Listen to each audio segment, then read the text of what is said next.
Hey, seventh grade, it's Mr. Batts. Chapter 9, Section 1 today.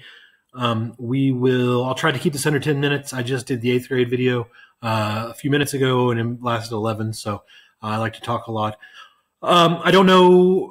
Hopefully we will be back in school next month. I don't know. I literally have no information that you don't have. People keep asking me all the time. I understand that, but if I knew something, I would be happy to tell you. I don't. I'm in the same boat you are, sitting at home, wondering what's going to happen and when. And so hopefully we get back to school. I miss being in school. A lot of people have commented to me that they miss being in school. I'm tired of being here. I'm trapped in my house. I'm sure you are too. But hopefully everybody's staying safe. Hopefully you are washing your hands, keeping your distance from other people, and basically following all the guidelines that we're supposed to be. And you do not have to write these notes. This is just to give you an idea of what we're talking about as you read through these. But here we go. So in 1800, John Adams was running for re-election. He had been president for 4 years. He had become very unpopular. A lot of people wanted him to go over with the French, and a lot of people wanted him to go over with the British. And nobody really, his own party and the Republicans both disliked the way he was doing things. Although, historically speaking, looking back, he actually did a pretty good job and was pretty fair.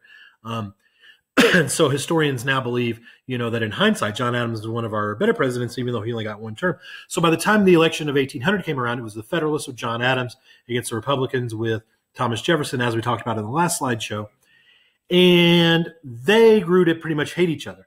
And the way that we campaign today, with people going to give speeches and have rallies and have debates and stuff, that was all considered being bad manners back then. They would basically write letters to newspapers saying like, hey, this guy, and they would get really nasty, especially for that time period. They would use words like scoundrel and poltroon, which, back then it was like, oh gosh, I can't believe they said that, which now, you're like, oh, whatever. But for the time, it was like, oh my gosh, I couldn't believe they said that. But by the time the election of 1800 got around, it was pretty clear that the Republicans were going to win. Adams was pretty unpopular, whereas Jefferson and his followers were very popular. And so when the election gets here, the Republicans come up with an idea like, hey, remember, before the 12th Amendment, if you finish first, you are the president. If you finish second, you're the vice president, which is how Jefferson was Adams's vice president to begin with, even though they didn't like each other. And so the Republicans thought they had enough votes, and they did, to where they could have Jefferson, who they wanted to be president, be first, and then they can have Aaron Burr, who they wanted to be vice president, finish second. And so they came up with a plan to be 73-73, but they miscounted, which goes to show you don't have to listen to these people like gods, because my daughter can count to 73. And so when they did the Electoral College, which they did a little bit differently than we do now, Jefferson, who was a Republican, got 73, and Aaron Burr, or Baron Ur, which I almost accidentally said, which is not a thing, Aaron Burr, who was also a Republican, who was running for vice president, got 73 also. And they're like, uh-oh, no big deal, though. All you got to do is Aaron Burr step down and say, okay, I'll be vice president, no big deal. But Aaron Burr, as you're going to see, was a little bit not all. He was all about Aaron Burr. He was a very selfish and went, frankly, insane. He's going to become important in a little bit later. And so he was like, well, maybe I should be president. And they're like, oh, my God, Aaron, just be vice president. That was the whole deal. That was the whole thing you were doing. He's like, well, I want to be president now. I'm like, oh, just shut up and let Thomas Jefferson be president. You could be president next time. He's like, well, I got the same amount of votes. He's like, I know, we messed up. But Aaron Burr was all about Aaron Burr. And so he did not. And so they had to go to the House of Representatives. As you know from the Constitution test, whenever there's a tie, the House of Representatives breaks a tie. They voted like 37 different times. They kept tying because the Federalists were like, well, let's mess with Jefferson now and let's mess this election up. So they kept voting and voting and voting and voting and voting and voting. And they tie and tie and tie and tie and tie. Finally, Hamilton went to somebody like, just don't vote. Let's get this over with. And so once they did that, Jefferson became president. Aaron Burr, even though he had just proven himself to be a backstabbing, traitorous snake, is now the vice president. And Thomas Jefferson's like, I don't trust this guy at all. And they're like, well, shrug emoji, what are you going to do? He's your vice president now. And so they passed the 12th Amendment now to where you run on vice president and president run on the same ballot. So if you are elected president, your vice presidential candidate choice gets to be vice president. So Jefferson made a big show of I'm dressing in my everyday farming clothes, and he would walk to the White House instead of taking a fancy carriage or whatever. He was considered to be a man of the people. Like I said back before we went on break, he owned slaves and stuff, so he wasn't the man of every type of person or every people. But he was considered to be the common man candidate instead of just the rich industrialist intellectual candidate. He believed in small government, which laissez-faire, which basically means let businesses do what they want, not putting a bunch of laws on people. And Jefferson did walk the walk when it came to talking the talk about what he believed in. He said, I want a smaller government. He cut down the size of government huge. He said that I want to make the military stronger. He reduced the number of warships the American Navy had from 21 down to 7. And that's going to bite him in the butt a little bit in the next couple of sections when the Tripoli pirates declare war on us. And we're like, oh, we don't have any boats. And Jefferson's like, oh, yeah, I destroyed all the boats. Like, whoopsie daisy. But anyway, he believed that farming was the way to America's future, that we should be a nation of small independent farmers with property, and that people will protect their rights by protecting their property. And he also believed that revolution was a good idea, and that if they didn't like the government, including himself, he's like, well, we should have revolutions. But it didn't come to that for Thomas Jefferson. He, unlike Washington and unlike Adams, surrounded himself with people in his own political party, which is more of what you see today. This is pretty much the beginning of that, where Republicans, if a Republican gets elected president, he surrounds himself with Republicans, or herself.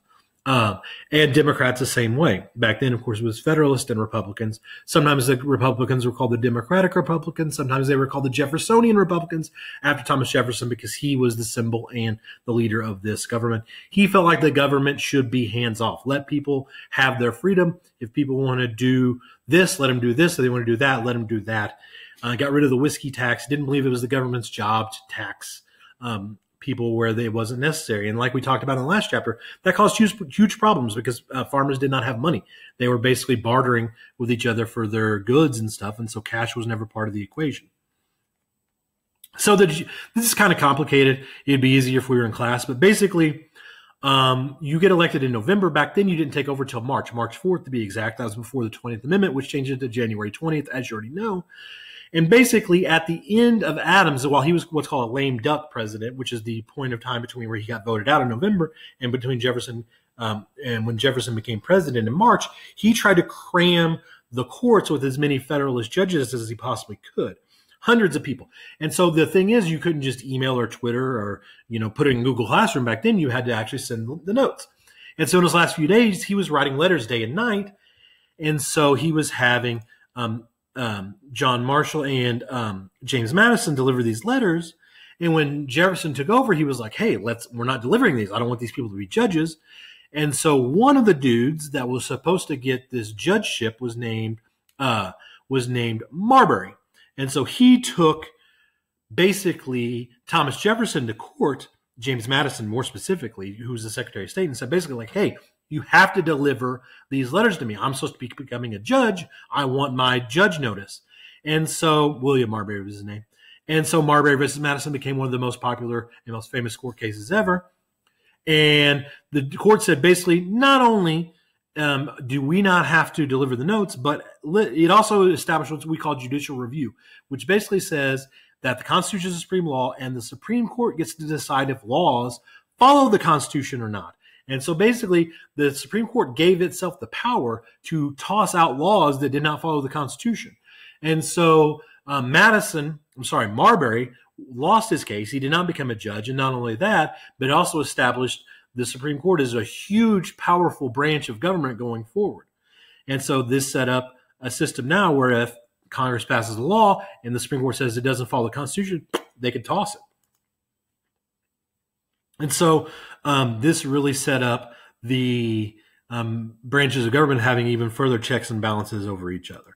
And so this basically set the stage for basically a lot of arguments to come later, which we'll talk about as we go on. Okay, I will attach you again. You do not have to write these notes. I will attach your questionnaire within 5 minutes after I post this.